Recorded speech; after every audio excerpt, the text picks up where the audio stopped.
Hey everybody. Let's see, today's Wednesday, end of June, 95 degrees outside.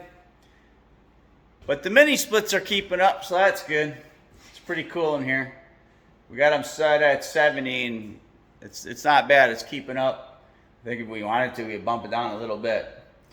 I've got one pot light left, and I wanted to show just a little bit of what it's all about. As far as I'm concerned, these are the cat's meow. It's the way to go. Get away from those old can lights and having to put the cans in, and of course the drywallers have to cut around all that. Just a lot of extra work. Let me see if I can flip the camera. There we go. So I'm in the living room. I got one left. I thought, I'll show it a little bit as the last one. Let's see. You can see, I think you can see the ceiling. And this should be number 15 in the living room.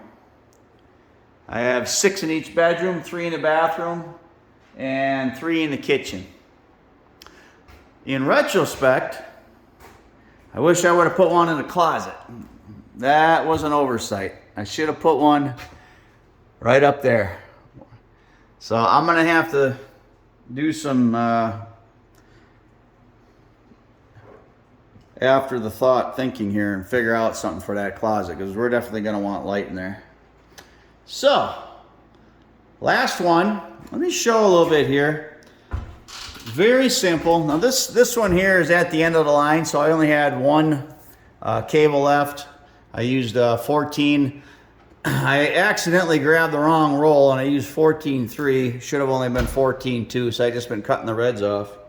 But they have this little connection box, and you just put one of the knockouts here, use one knockout, take that out, this goes through, and then you have the wire nuts inside, but it's those like those compression ones, so you don't have to twist it together or anything. You just simply stick it inside of here, it compresses into that hole, quick connection, done, real fast.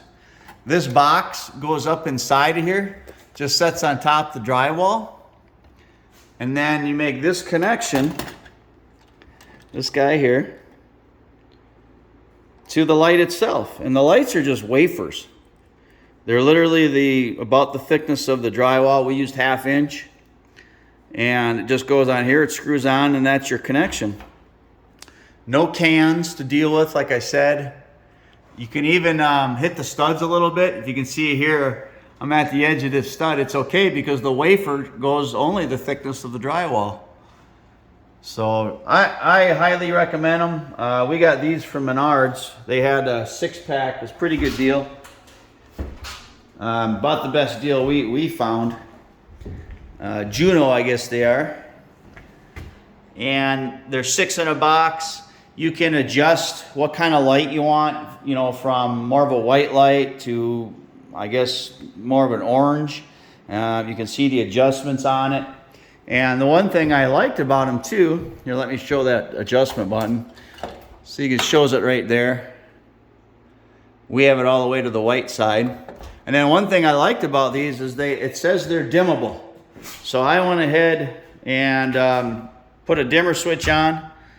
This guy right here is a dimmer switch, and this is a 3-way. I have a 3-way on this side, I have a 3-way on that side, and then we also have one on the back side of this wall in the kitchen in case you were coming, you know, from this way, and that's a 4-way. But in the whole system, you only need one dimmer. So that's what I got. And then the middle here is a fan. That's going to be on its own.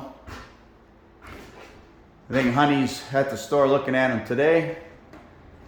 I did have one mishap, so I'm going to have to clean that up a little bit. The hole saw walked on me and chewed up this drywall some. That kind of stinks.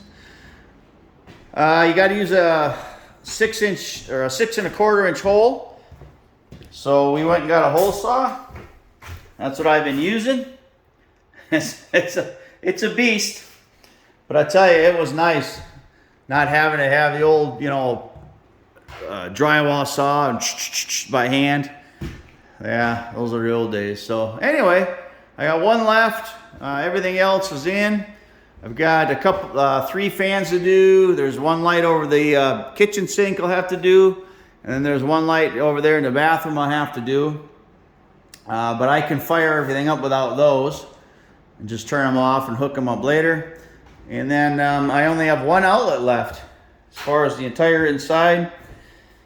We have propane for the stove, but I forgot you need a 110 for the, you know, like the clock and the digital stuff. So I'm gonna put a surface mount box right in here somewhere after I get the floor and everything in, and I'm just gonna run underneath the house, but it'll just be a surface mount. It'll be behind the stove. Nobody will see it. Just, we'll know it's there, but nobody else will see it. So all right, that's it. This is pretty much the last thing for the inside for now until I get those fans. So that's good. Feels like a good accomplishment, good part done.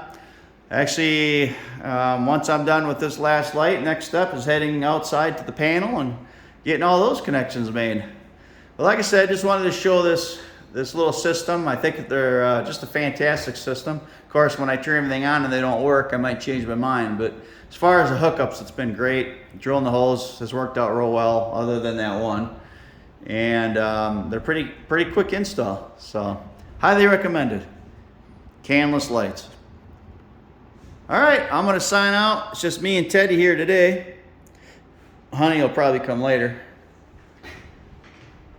But I'll tell you, it's nice being in here right now and not outside. Although if I got to go out and do the box, I'll have to head outside. But it's a nice view out there, but it's extremely hot. It's like 95 degrees.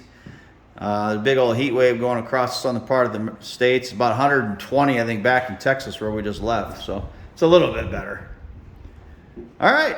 Well, I'm going to sign off for the moment. Might come back later, show the panel side, but wanted to show the pot lights and the last one here. That's the last one.